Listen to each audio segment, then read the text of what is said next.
ಎಲ್ಲರಿಗೂ ನಮಸ್ಕಾರ. ಲಕ್ಷ್ಮೀ ಸ್ಪರ್ಧಾ ಅಕಾಡೆಮಿಗೆ ತಮ್ಮೆಲ್ಲರಿಗೂ ಸ್ವಾಗತ.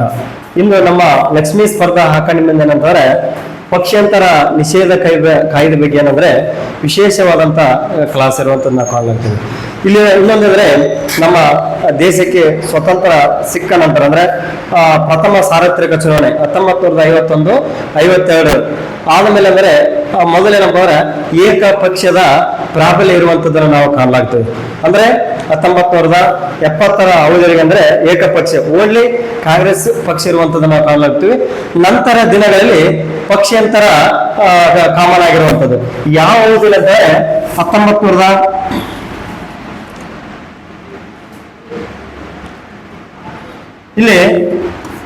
1970 ಮತ್ತು 80 ದಶಕದಲ್ಲಿ ಏನಂತಂದ್ರೆ ಪಕ್ಷಾಂತರಗಳು ಸರ್ವೇಸಾಮಾನ್ಯ ಆಗುವಂಥದ್ದು ಕಾಣ್ತೀವಿ.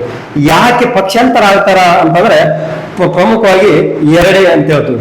ಇನ್ನೊಂದೇನಪ್ಪ ಅಂದ್ರೆ ಒಂದು ಯಾವ್ದೇನಪ್ಪ ಅಂದ್ರೆ ಹಣದಾಸೆಗಾಗಿ, ಇನ್ನೊಂದು ಅಧಿಕಾರಕ್ಕಾಗಿ ಪ್ರಮುಖವಾಗಿ ಇತರೆ ಬರ್ತವೆ. ಏನಂತಂದ್ರೆ ಗುಂಪುಗಳನ್ನು ಕಟ್ಟಿಕೊಳ್ಳುವಂಥದ್ದು, ಸಂಘರ್ಷ ಆಗುವಂಥದ್ದು, ಅವು ಕಾಮನ್ ಆಗಿರುವಂಥದ್ದು. ಮೇನ್ ಅಂದ್ರೆ ಹಣ ಮತ್ತು ಅಧಿಕಾರ ಆಸೆಗೆ ಪಕ್ಷಾಂತರ ಮಾಡುವಂಥದ್ದು ನಾವು ಕಾಣಲಾಗ್ತದೆ. ಇಲ್ಲಿ ಪಕ್ಷಾಂತರ ಏನಪ್ಪ ಅಂದ್ರೆ ಯಾವ ರೀತಿಯಾಗಿ ಮಾಡ್ತಾರ ಅನ್ನುವಂಥದ್ದನ್ನ ನಾವು ಇಲ್ಲಿ ಕಾಣಲಾಗ್ತದೆ. ಇಲ್ಲಿ ಯಾವ ರೀತಿ ಅಂದ್ರೆ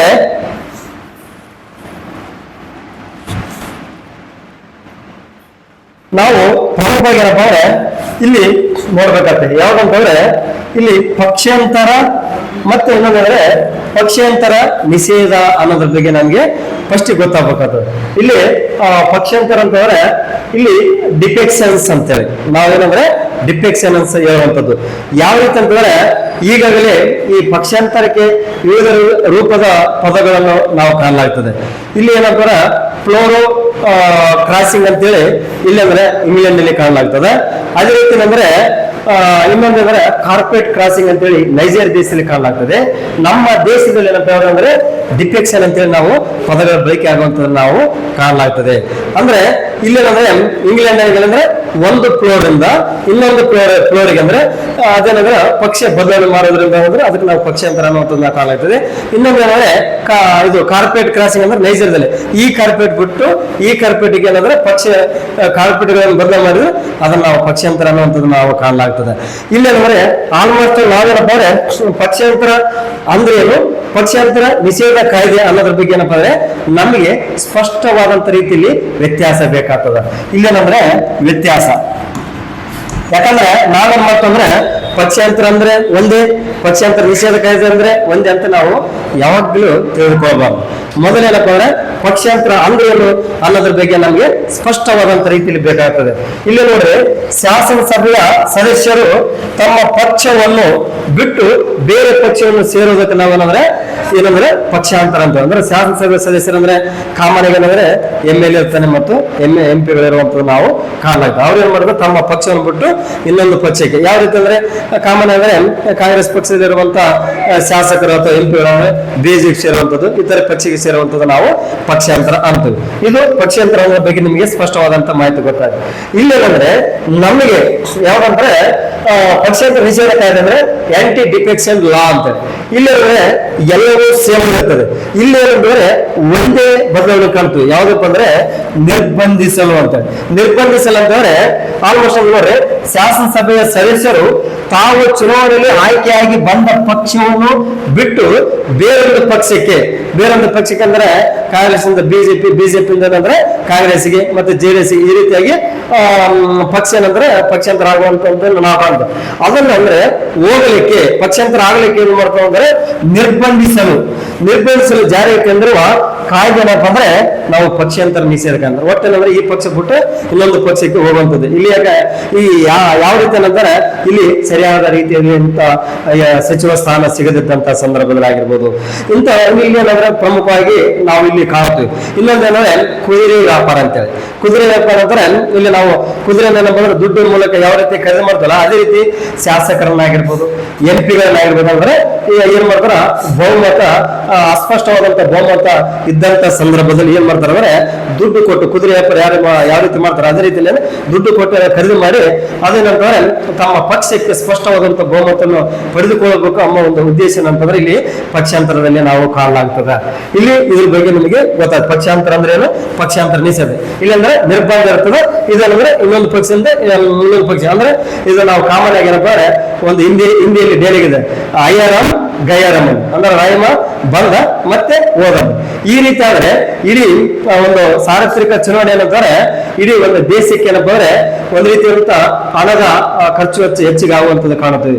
ಹೆಚ್ಚಿನ ರೀತಿ ಜನರ ಮೇಲೆ ಅಂದ್ರೆ ತೆರಿಗೆ ಹೊರೆ ಆಗುವಂತದನ್ನ ನಾವು ಕಾಣುತ್ತೇವೆ. ಇದಕ್ಕೇನಪ್ಪ ಅಂದ್ರೆ ಇದನ್ನ ತಡಿಬೇಕೆಂಬ ಒಂದು ಉದ್ದೇಶದಿಂದ ಏನಪ್ಪ ಅಂದ್ರೆ ಇಲ್ಲಿ ನಾವು ಮುಂದಿನಲ್ಲಿ ನೋಡೋಣ. ಇಲ್ಲಿ ಪ್ರಮುಖವಾಗಿ ಅಂದರೆ ನಾವು ಆಲ್ಮೋಸ್ಟ್ ಅಲ್ಲಿ ಕಾಂಪಿಟೇಟಿವ್ ಎಕ್ಸಾಮ್ ದಲ್ಲಿ ಕೇಳಿರುವಂತದ್ದು ನಾವು ಕಾಣುತ್ತೇವೆ. ಇಲ್ಲಿ ಏನಪ್ಪ ಅಂದ್ರೆ ಪಕ್ಷಾಂತರ ನಿಷೇಧ ಕಾಯ್ದೆ ಆಂಟಿ ಡಿಫೆಕ್ಷನ್ ಗೆ ಸಂಬಂಧಪಟ್ಟಂತಂದ್ರೆ 4 ಅಂಶಗಳು ಇಲ್ಲಿ ಇದಾವೆ. ಇದರಲ್ಲಿ ಯಾವ ಆನ್ಸರ್ ಬರ್ತದೆ ಅನ್ನೋದ್ರ ಬಗ್ಗೆ ನಮ್ಗೆ ಗೊತ್ತಾಗ್ಬೇಕಾಗ್ತದೆ. ಇಲ್ಲಿ ನೋಡ್ರಿ ಒಂದೇನಂದ್ರೆ 52ನೇ ತಿದ್ದುಪಡಿ. ಇಲ್ಲಿ 52ನೇ ತಿದ್ದುಪಡಿ 1985 ಸಂವಿಧಾನದ 10ನೇ ಅನುಸೂಚಿ ಅದೇನಂದ್ರೆ ಪಕ್ಷಾಂತರ ನಿಷೇಧ ಕಾಯ್ದೆಗೆ ಬರ್ತದ ಅಂತ ಕೇಳಿದ್ರೆ. ನೆಕ್ಸ್ಟ್ ಏನಂದ್ರೆ 61ನೇ ತಿದ್ದುಪಡಿ 1988 ಮತದಾರ ವಯಸ್ಸು 21ರಿಂದ 18ಗೆ ಇಳಿಕೆ ಮಾಡ್ಯಾರ ಅನ್ನುವಂಥದ್ದು. ಮತ್ತೆ 69ನೇ ತಿದ್ದುಪಡಿ 1991 ಇದು ನವದೆಹಲಿ ಅಂದ್ರೆ ರಾಷ್ಟ್ರೀಯ ಕ್ಯಾಪಿಟಲ್ ಅಂದ್ರೆ ರಾಜಧಾನಿಯಾಗಿ ಮತ್ತು ಕೇಂದ್ರದ ಪ್ರದೇಶ ಘೋಷಣೆ ಮಾಡ್ಯಾರ ಅಂತ ಕೇಳುವಂಥದ್ದು. ನೆಕ್ಸ್ಟ್ 73ನೇ ತಿದ್ದುಪಡಿ 1992ರ ಪಂಚಾಯತ್. ಇಲ್ಲಿ ಕಾಮನ್ ಅಂದ್ರೆ ಇದರಲ್ಲಿರುವಂತಹ ಅಂಶಗಳೇ ಯಾವ್ದಂತಂದ್ರೆ ಇದೇ ಆನ್ಸರ್ ಹೇಳುವಂತದ್ದು ನಾವು ಕಾಣ್ತೀವಿ. ಯಾಕಂದ್ರೆ ಇದು ಪರ್ಫೆಕ್ಟ್ 4 ಅಂಶಗಳೇನಪ್ಪ ನಮಗೆ ಇಲ್ಲಿ ಕಾಂಪಿಟೇಟಿವ್ ದಲ್ಲಿ ನಮಗೆ ಸ್ಪಷ್ಟವಾದ ರೀತಿ ಗೊತ್ತಿದ್ರೆ ಗೊತ್ತಾಗುತ್ತೆ. ಇಲ್ಲಿ ಏನಪ್ಪ ಅಂದ್ರೆ ಪಕ್ಷಾಂತರ ನಿಷೇಧ ಕಾಯ್ದೆ ಅಂತಂದ್ರೆ ಎಷ್ಟು 52ನೇ ತಿದ್ದುಪಡಿ 1985 ಸಂವಿಧಾನದ ಏನಪ್ಪ ಅಂದ್ರೆ 10ನೇ ಶೆಡ್ಯೂಲ್ ಅಲ್ಲಿ ಬರ್ತದ ಅನ್ನೋದ್ರ ಬಗ್ಗೆ ನಾವು ಇಲ್ಲಿ ನೋಡಿದ್ವಿ. ಇಲ್ಲಿ ನೋಡ್ರಿ ಇಲ್ಲಿ ಪಕ್ಷಾಂತರ ಈ ಪಿಡುಗು ಏನಾಯ್ತಂದ್ರೆ ದಿನಕ್ಕೆ ಏನಪ್ಪ ಅಂದ್ರೆ ಒಂದು ಹೆಚ್ಚಿನ ರೀತಿಯಲ್ಲಿ ಇಡೀ ದೇಶಕ್ಕೆ ಏನಪ್ಪ ಅಂದ್ರೆ ಗಂಭೀರತೆಯನ್ನು ಕಾಣಲಾಗ್ತದ. ಈ ರೀತಿಯಿಂದ ಒಂದು ದೇಶ ಏನಪ್ಪ ಅಂದ್ರೆ ಭದ್ರವಾದಂತ ನೆಲೆಯಲ್ಲಿ ಆಗಿರ್ಬೋದು, ಬೆಳವಣಿಗೆ ಆಗಿರ್ಬೋದು, ಆರ್ಥಿಕ ಡೆವಲಪ್ಮೆಂಟ್ ಆಗಿರ್ಬೋದು, ಮತ್ತೆ ರಾಜಕೀಯ ವ್ಯವಸ್ಥೆಯಲ್ಲಿ ಅಂದ್ರೆ ಅಸ್ಥಿರತೆಯನ್ನು ಉಂಟು ಮಾಡ್ತದ. ಸ್ಥಿರತೆಯನ್ನು ಉಂಟು ಮಾಡೋದಿಲ್ಲ. ಇದನ್ನ ಹೇಗಾರ ಮಾಡಿ ಅದನ್ನ ಸ್ಟಾಪ್ ಮಾಡಬೇಕು ಅಥವಾ ಬ್ರೇಕ್ ಮಾಡ್ಬೇಕಂತೇಳಿ ಯಾರು ಭಾರತದ ಪ್ರಧಾನಿಗಳಾದಂತ ರಾಜೀವ್ ಗಾಂಧಿ ಅವರು ಏನಪ್ಪ ಅಂದ್ರೆ ತಮ್ಮ ಅಧಿಕಾರ ಏನಪ್ಪ ಅಂದ್ರೆ ಪಕ್ಷಾಂತರ ನಿಷೇಧ ಕಾಯ್ದೆಯನ್ನು ಜಾರಿ ತಂದಿರುವಂತನ್ನ ಕಾಣಲಾಗ್ತದೆ. ಇಲ್ಲಿ ನೋಡ್ರಿ ಏನಂದ್ರೆ ಭಾರತದ ಪ್ರಧಾನಮಂತ್ರಿ ಆದಂತ ಶ್ರೀ ರಾಜೀವ್ ಗಾಂಧಿ ಅವರು 1985ರ ಸಂವಿಧಾನಕ್ಕೆ ಎಷ್ಟು 52ನೇ ತಿದ್ದುಪಡಿ ತರುವ ಮೂಲಕ ಏನ್ ಮಾಡ್ತಾರ ಪಕ್ಷಾಂತರ ನಿಷೇಧ ಕಾಯ್ದೆಯನ್ನು ಜಾರಿಗೆ ತಂದಿರುವಂತದನ್ನ ಕಾಣಲಾಗ್ತದ. ಇಲ್ಲಿ ರಾಜೀವ್ ಗಾಂಧಿ ಅಂದ್ರೆ ಈ ಕಾಯ್ದೆನ ಅಂದ್ರೆ ಸಂವಿಧಾನದ 10ನೇ ಅನುಸೂಚಿ ಅಂದ್ರೆ 10 ಶೆಡ್ಯೂಲ್ ಅಲ್ಲಿ ನಾವು ಕಾಣಲಾಗ್ತದೆ. ಇದು ಯಾವಾಗ ಜಾರಿಗೆ ಬಂತು ಅಂತ ಕೇಳಿದಾಗ 1985 ಏಪ್ರಿಲ್ 1ರಂದು ಜಾರಿಗೆ ಬಂದದಂತ ನೀವು ಹೇಳಿದ್ರೆ ಸಾಕು. ನೆಕ್ಸ್ಟ್ ಏನಪ್ಪ ಅಂದ್ರೆ ಇಲ್ಲಿ ನೋಡ್ರಿ ಇನ್ನೊಂದಂದ್ರೆ ಪಕ್ಷಾಂತರ ನಿಷೇಧ ಕಾಯ್ದೆ ಅಂದ್ರೆ 1985ರಲ್ಲಿ ಜಾರಿಗೆ ಬಂದಿರುವಂತದ್ದು ನಾವು ಕಾಣುತ್ತೆ ಏಪ್ರಿಲ್ 1. ಅಲ್ಲಿ ಈ ನೆಕ್ಸ್ಟ್ ಏನಂತಾರೆ ಇದನ್ನು ಪಕ್ಷಾಂತರ ನಿಷೇಧ ಕಾಯ್ದೆ ಅಂದ್ರೆ 1985 ಇರುವಂತ ಅಂಶಗಳೇನಂದ್ರೆ ಬದಲಾವಣೆ ಮಾಡ್ಯಾರ, ಅಪ್ಡೇಟ್ ಮಾಡ್ಯಾರ. ಅದು ಅಪ್ಡೇಟ್ ಅಂದ್ರೆ ಯಾವ್ದಂತಾರೆ 2003ನೇ ಇಸ್ವಿ ಎಷ್ಟಂದ್ರೆ 91ನೇ ತಿದ್ದುಪಡಿ ಪ್ರಕಾರ 91ನೇ ತಿದ್ದುಪಡಿ ಅಂದ್ರೆ ಅಮೆಂಡ್ಮೆಂಟ್ ಪ್ರಕಾರ ಮಾಡ್ಯಾರ. ಇಲ್ಲಿ ಟೋಟಲಿ ನಮ್ಗೇನಂದ್ರೆ ಇದ್ರಾಗ ಏನಂದ್ರೆ ಒಂದು 10 ಅಂಶಗಳಿದಾವೆ. 10 ಅಂಶಗಳಲ್ಲಿಕ್ಕಿಂತ ನಮ್ಗೇನಂದ್ರೆ ಇದರಲ್ಲಿ ಪಕ್ಷಾಂತರ ನಿಷೇಧ ಕಾಯ್ದೆ ಮುಖ್ಯಾಂಶಗಳಲ್ಲಿ ಇಂಪಾರ್ಟೆಂಟ್ ಆಗಿ ಆಲ್ ಎಕ್ಸಾಮ್ ದಲ್ಲಿ ಆಲ್ಮೋಸ್ಟ್ ಅಂದ್ರೆ ಸಿ ಗ್ರೂಪ್ ಅಲ್ಲಿ ಏನಂದ್ರೆ ಹೆಚ್ಚಿನ ರೀತಿಯಲ್ಲಿ ನಾವು ಕೇಳಿರುವಂತದ್ದಾಗಿರ್ಬೋದು, ಮತ್ತು PC ಅಲ್ಲಿ ಆಗಿರ್ಬೋದು, PS ಅಲ್ಲಿ ಆಗಿರ್ಬೋದು, ಈ ತರ ಆಲ್ ಎಕ್ಸಾಮ್ ದಲ್ಲಿ ಕೇಳಿರುವಂತದನ್ನ ನಾವು ಕಾಣಲಾಗ್ತದೆ. ಯಾವುದನ್ನಪ್ಪ ಅಂದ್ರೆ ಇದೇ ಪ್ರಮುಖವಾಗಿರುವಂತ ಒಂದು ಕ್ವಶನ್ ಮತ್ತೆ ಇದು ಆನ್ಸರ್ ಹೇಳುವಂತದ್ದು ನಾವು ಕಾಣುತ್ತೆ. ಯಾವ ರೀತಿ ಅಂದ್ರೆ 1985 91 ಪಕ್ಷೇತರ ನಿಷೇಧ ಇದೆ. ಆಮೇಲೆ ಅಪ್ಡೇಟ್ ಮಾಡ್ರ 91 ತಿದ್ದುಪಡಿ ಪ್ರಕಾರ ಏನು ಮಾಡ್ಯಾರ ಅನ್ನೋದ್ರ ಬಗ್ಗೆ ನಾವು ನೋಡುವಾಗ ಇಲ್ಲಿ ಪಕ್ಷೇತರ ನಿಷೇಧ ಕಾಯ್ದು ಇಲ್ಲೇನಪ್ಪ ಅಂದ್ರೆ ಮಂತ್ರಿಮಂಡಲ ಗಾತ್ರ ಅಂತಂದ್ರೆ ಲೋಕಸಭೆ ಆಗಿರ್ಬೋದು ಇಲ್ಲ ವಿಧಾನಸಭೆ ಆಗಿರ್ಬೋದು, ಒಟ್ಟು ಶಾಸನಸಭೆ. ಇಲ್ಲಿ ಮಂತ್ರಿಮಂಡಲ ಗಾತ್ರ ಏನ್ ಮಾಡ್ತಾರೆ, ಇದು ನಿರ್ಧರಿಸ್ತದ, ಏನ್ ಮಾಡ್ತದ, ರಿಕಾಗ್ನೈಸ್ ಮಾಡ್ತದ ಅನ್ನೋದ್ರಿಂದ ಕಾಲ ಆಗ್ತದೆ. ಯಾವ ರೀತಿ ಅಂದ್ರೆ ಕೇಂದ್ರ ಮತ್ತು ರಾಜ್ಯ ಮಂತ್ರಿಮಂಡಲದ ಗಾತ್ರ ಏನ್ ಮಾಡ್ತದೆ ಅಂತಂದ್ರೆ ಇಲ್ಲಿ ಶಾಸನಸಭೆ ಕೆಲಸದನ ಅಂತಂದ್ರೆ ಇಲ್ಲಿ ನಾವೇನಪ್ಪ ಅಂದ್ರೆ ಲೋಕಸಭೆ ಆಗಿರ್ಬೋದು, ಯಾವುದು ಲೋಕಸಭೆ ಆಗಿರ್ಬೋದು ಮತ್ತು ವಿಧಾನಸಭೆ ಆಗಿರ್ಬೋದು, ಅಂದ್ರೆ ಶಾಸನಸಭೆಯ ಕೆಳಸದನಗಳು. ಇಲ್ಲಿ ಏನಂದ್ರೆ ಶಾಸನಸಭೆಯ ಕೆಳಸದನದ ಸದಸ್ಯರ 15% ಮೀರುವಂತಿಲ್ಲ ಅನ್ನುವಂಥದ್ದನ್ನು ನಾವು ಕಾಣಲಾಗಿದೆ. ಇದು ಇಂಪಾರ್ಟೆಂಟ್. ಎಷ್ಟು ಟೋಟಲ್ 15% ಮೀರುವಂತಿಲ್ಲ ಅಂತ ನಮಗೆ ಗೊತ್ತಿದ್ರೆ ಸಾಕದ, ಪರ್ಫೆಕ್ಟ್ ಆಗಿ ನಮ್ಮ ಇಂಪಾರ್ಟೆಂಟ್ ಆಗಿ ಕೇಳುವಂಥದ್ದನ್ನು ನಾವು ಇಲ್ಲಿ ಕಾಣಲಾಗ್ತದೆ. ಓಕೆ, ಇಲ್ಲಿ ನೋಡ್ರಿ ಮತ್ತೆ ಇನ್ನೊಂದ್ರೆ ಎಲ್ಲಾ ರೀತಿಯಾದಂತ ಪಕ್ಷಾಂತರ ನಿಷೇಧ ಮುಖ್ಯಾಂಶಗಳ ಜೊತೆಲಿ ಕೆಲವು ಏನಂದ್ರೆ ವಿಶೇಷವಾದಂತ ನಿಯಮಗಳು, ಅಂದ್ರೆ ಸಮ್ ಸ್ಪೆಷಲ್ ಪ್ರಿವಿಷನ್ಸ್ ಗಳನ್ನು ನಾವು ಕಾಣಲಾಗ್ತದೆ. ಯಾವ ರೀತಿ ಕಾಣಲಾಗ್ತದೆ ಅನ್ನೋದ್ರ ಬಗ್ಗೆ ನಾವು ನೋಡ್ಬೋದು. ಇಲ್ಲೇನಂದ್ರೆ ಆಲ್ಮೋಸ್ಟ್ ಅಲ್ಲಿ ನೋಡ್ರಿ, ಇಲ್ಲಿ ಒಂದು ಪಕ್ಷ, ಇದೊಂದು ಪಕ್ಷ ಮತ್ತು ಇದೊಂದು ಪಕ್ಷ. ಇಲ್ಲೇನಂದ್ರೆ ಇದು ಕಾಂಗ್ರೆಸ್ ಆಗಿರ್ಬೋದು, ನೆಕ್ಸ್ಟ್ ಇದು ಬಿಜೆಪಿ ಆಗಿರ್ಬೋದು. ಇಲ್ಲಿ ಯಾವ ರೀತಿ ಅಂದ್ರೆ ಒಂದು ಪಕ್ಷ ಮತ್ತೊಂದು ಪಕ್ಷದ ಜೊತೆಗೆ ಇಲ್ಲಿ ಇದೇನಂದ್ರೆ ವಿಲೀನವಾದ್ರೆ ಅದಕ್ಕೇನಾದ್ರೆ ನಾವು ಪಕ್ಷಾಂತರ ನಿಷೇಧ ಕಾಯ್ದೆ ಅನ್ನೋದಿಲ್ಲ. ಅಂದ್ರೆ ಒಂದು ಪಕ್ಷನೇ ಇನ್ನೊಂದು ಪಕ್ಷದಲ್ಲಿ ವಿಲೀನ ಆದಂತಹ ಸಂದರ್ಭದಲ್ಲಿ ಅದನ್ನ ನಾವು ಯಾವ ರೀತಿಯಲ್ಲಿ ಪಕ್ಷಾಂತರ ನಿಷೇಧ ಅನ್ನೋದನ್ನ ನಾವು ಇಲ್ಲಿ ಕಾಣಲಾಗ್ತದೆ. ಅದೇ ರೀತಿ ಅಂದ್ರೆ ಇನ್ನೊಂದು ಪಾಯಿಂಟ್ ನೋಡಿದಾಗ ಏನಪ್ಪ ಅಂದ್ರೆ ಆಲ್ಮೋಸ್ಟ್ ಆಲ್ ಯಾವ್ದಪ್ಪ ಅಂದ್ರೆ ನಮ್ಮ ಸಂಸತ್ನಲ್ಲಿ ಒಂದು ಕೆಲಸದಂತ ಲೋಕಸಭೆ ಆಗಿರ್ಬೋದು ಮತ್ತು ವಿಧಾನಸಭೆ ಆಗಿರ್ಬೋದು, ಅಲ್ಲಿ ಏನಪ್ಪ ಸ್ಪೀಕರ್ ಇರ್ತಾರೆ. ಯಾರು ಸ್ಪೀಕರ್ ಮತ್ತು ಉಪಸಭಾಪತಿಯರು ಅಂದ್ರೆ ತಾವು ಆಯ್ಕೆ ಬಂದ ಪಕ್ಷ ಅಂದ್ರೆ ಕಾಂಗ್ರೆಸ್ ಇಂದ ಆಯ್ಕೆಯಾಗಿ ಬಂದಿರ್ಬೋದು, ಇಲ್ಲ ಬಿಜೆಪಿಯಿಂದ ಆಯ್ಕೆಯಾಗಿ ಬಂದಿರ್ಬೋದು.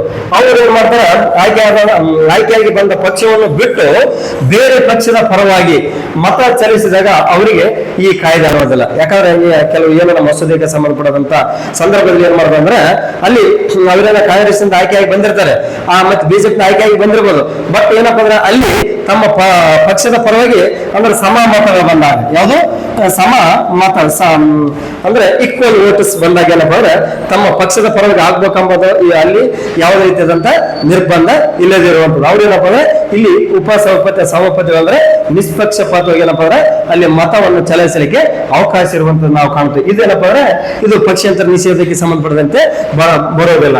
ನೆಕ್ಸ್ಟ್ ಇನ್ನೊಂದಿದೆ ಇಂಪಾರ್ಟೆಂಟ್, ಇನ್ನೊಂದೇನಪ್ಪ ಅಂದ್ರೆ ಇಲ್ಲಿ ಆಲ್ಮೋಸ್ಟ್ ಅಂದ್ರೆ ಪಕ್ಷಾಂತರ ನಿಷೇಧ ಕಾಯ್ದೆಯಿಂದ ಸದಸ್ಯತ್ವವನ್ನು ಕಳೆದುಕೊಂಡ ಸದಸ್ಯರು ಅಂದ್ರೆ ಪಕ್ಷಾಂತರ ಅಂದ್ರೆ ಒಂದು ಪಕ್ಷ ಬಿಟ್ಟು ಇನ್ನೊಂದು ಅಂದ್ರೆ ಚುನಾಯಿತರಾದಂತಹ ಶಾಸಕರು ಅಥವಾ ಶಾಸಕರು ಇನ್ನೊಂದು ಪಕ್ಷಕ್ಕೆ ಸೇರಿದಂತಹ ಸಂದರ್ಭದಲ್ಲಿ ಅಂದ್ರೆ ಪಕ್ಷಾಂತರ ನಿಷೇಧ ಕಾಯ್ದೆಯಿಂದ ಸದಸ್ಯತ್ವವನ್ನು ಕಳೆದುಕೊಂಡ ಸದಸ್ಯರು ಸ್ಪೀಕರ್ ಅವರ ಆದೇಶದ ವಿರುದ್ಧ ಉಚ್ಚ ನ್ಯಾಯಾಲಯದಲ್ಲಿ ಕಾನೂನು ಹೋರಾಟ ನಡೆಸಲು ಅವಕಾಶ ಇದೆ. ಅಂದ್ರೆ ಇಲ್ಲಿ ಅಂದ್ರೆ ಹೈಕೋರ್ಟ್ ನಲ್ಲಿ ಆಲ್ಮೋಸ್ಟ್ ಅಂದ್ರೆ ಇಲ್ಲಿ ಪಕ್ಷಾಂತರ ಮಾಡಿರ್ತಾರೆ. ಅಂತಹ ಸಂದರ್ಭದಲ್ಲಿ ಅಂದ್ರೆ ಅವರ ಸದಸ್ಯತ್ವ ಏನಪ್ಪ ಅಂದ್ರೆ ರದ್ದಾಗುವಂತ ಸಂದರ್ಭ ರದ್ದಾಗಿರ್ತದೆ.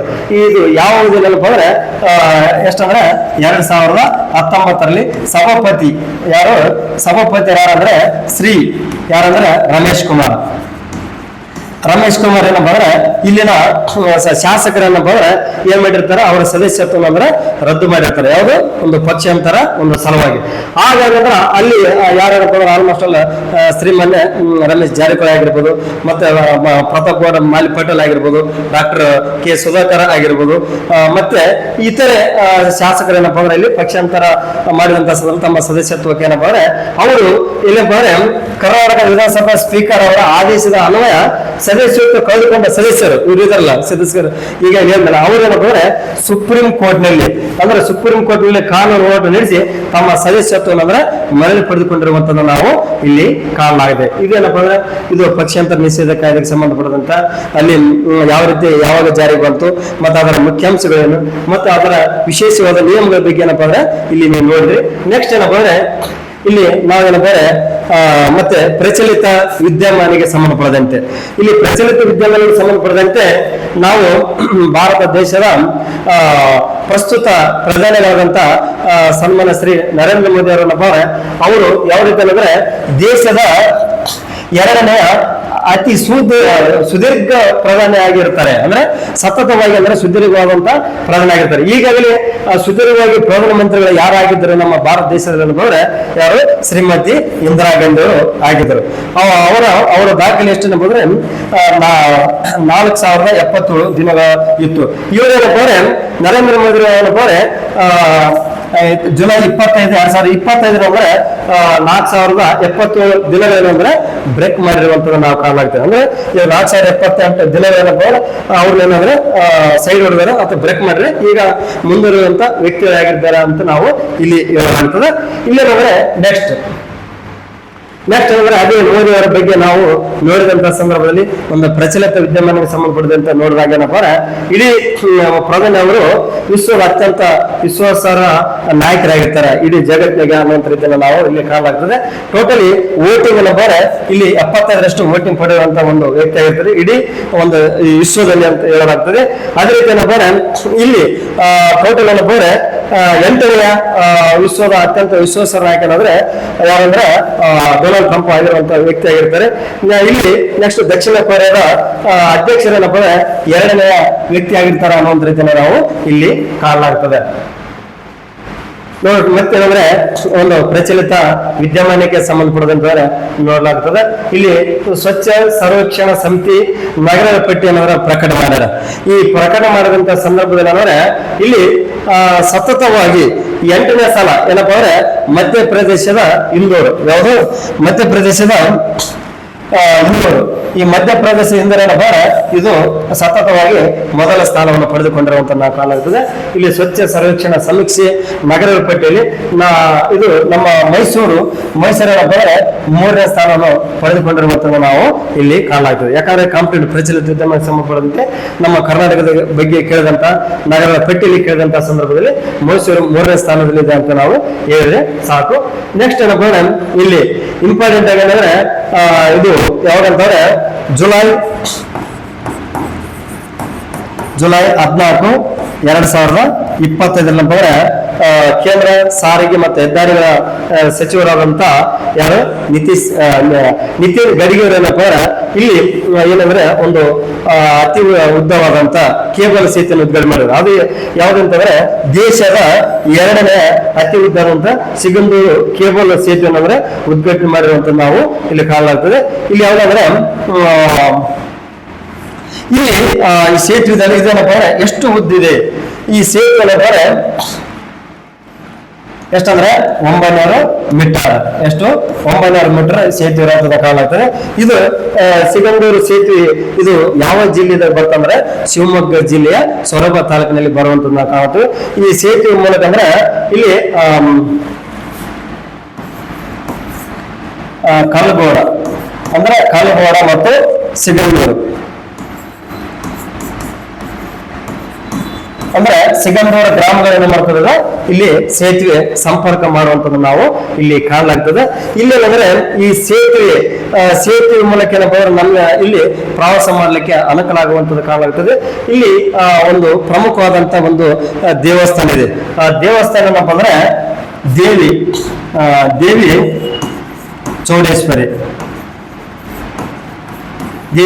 ಚೌಡೇಶ್ವರಿ ದೇವಸ್ಥಾನದಲ್ಲಿ ಇರುವಂತದನ್ನು ನಾವು ಇಲ್ಲಿ ಕಾಣಲಾಗ್ತದೆ. ಇದೇನಪ್ಪ ಅಂದ್ರೆ ಶರಾವತಿಯ ಒಂದು ಎದೆಯ ಭಾಗದಲ್ಲಿ ಅಂದ್ರೆ ನಿರ್ಮಾಣವಾಗಿರುವಂತಹ ಒಂದು ಕೇಬಲ್ ಅಂತ ಹೇಳುವಂಥದ್ದು. ಅಂದ್ರೆ ಇಡೀ ಈ ದೇಶದ 2ನೇ ಅತಿ ಉದ್ದದ ಸಿಗಂದೂರು ಕೇಬಲ್ ಸೇತುವೆ ಯಾವುದು ಅಂತಂದ್ರೆ ಸಿಗಂದೂರು ಸೇತುವೆ ಅಂತ ಹೇಳಲಾಗ್ತದೆ. ಇಡೀ ಫಸ್ಟ್ ಯಾವುದು ಅನ್ನೋದ್ರ ಬಗ್ಗೆ ಏನಪ್ಪ ಅಂದ್ರೆ ನೆಕ್ಸ್ಟ್ ಅದರಲ್ಲಿ ನೋಡಲಾಗ್ತದೆ. ಇದೇನಪ್ಪ ಅಂದ್ರೆ ಟೋಟಲ್ ಇಡೀ ಕೇಬಲ್ ಸೇತುವೆ ಈ ಭಾರತ ದೇಶದ ಅತಿ ಉದ್ದವಾದಂತ ಕೇಬಲ್ ಸೇತುವೆ ಇದು ಎಷ್ಟಪ್ಪ ಅಂದ್ರೆ 5.6 ಕಿಲೋಮೀಟರ್ ಏನಪ್ಪ ಉದ್ದವಾದಂತ ಸೇತುವೆ. ಇದೇನಪ್ಪ ಅಂದ್ರೆ ಇಡೀ ದೇಶದಲ್ಲಿ ಕೇಬಲ್ ಸೇತುವೆ ಫಸ್ಟ್ ಇರುವಂತದ್ದು ನಾವು ಕಾಣಲಾಗ್ತದೆ. ಇದು ಯಾವ್ದಂದ್ರೆ ಬಂಡ್ರಾ ವರ್ಲಿ ಸಿ ಲಿಂಕ್ ಅಂತೇಳಿ ಇದು ಎಲ್ಲಿ ಅಂತಂದ್ರೆ ಮಹಾರಾಷ್ಟ್ರ ರಾಜ್ಯದ ಮುಂಬೈ ನಗರದಲ್ಲಿ ಇರುವಂತದನ್ನ ನಾವು ಇಲ್ಲಿ ಕಾಣಲಾಗ್ತದೆ. ಇದು ಸಾರ್ವಜನಿಕವಾಗಿ ಏನಪ್ಪ ಅಂದ್ರೆ 2009 ಏನಪ್ಪ ಅಂದ್ರೆ ಇಲ್ಲಿ ಸೇತುವೆ ಅಂದ್ರೆ ಸಾರ್ವಜನಿಕವಾಗಿ ಬಳಕೆ ಮಾಡಿರುವಂತಹ ಒಂದು ಸೇತುವೆ ಆಗಿರುವಂತದ್ದು ಕಾಣುತ್ತೆ. ಅತಿ ಉದ್ದದ ಸೇತುವೆ ಫಸ್ಟ್ ಯಾವುದು ಸೆಕೆಂಡ್ ಯಾವುದು ಅನ್ನೋದ್ರ ಬಗ್ಗೆ ನಿಮಗೆ ಮಾಹಿತಿ ಗೊತ್ತಾದ್ರೆ ಇಲ್ಲಿ ಪ್ರಚಲಿತಕ್ಕೆ ಸಂಬಂಧಪಟ್ಟಂತೆ ನಿಮಗೆ ಮಾಹಿತಿ ಗೊತ್ತಾಗ್ತದೆ. ಧನ್ಯವಾದಗಳು.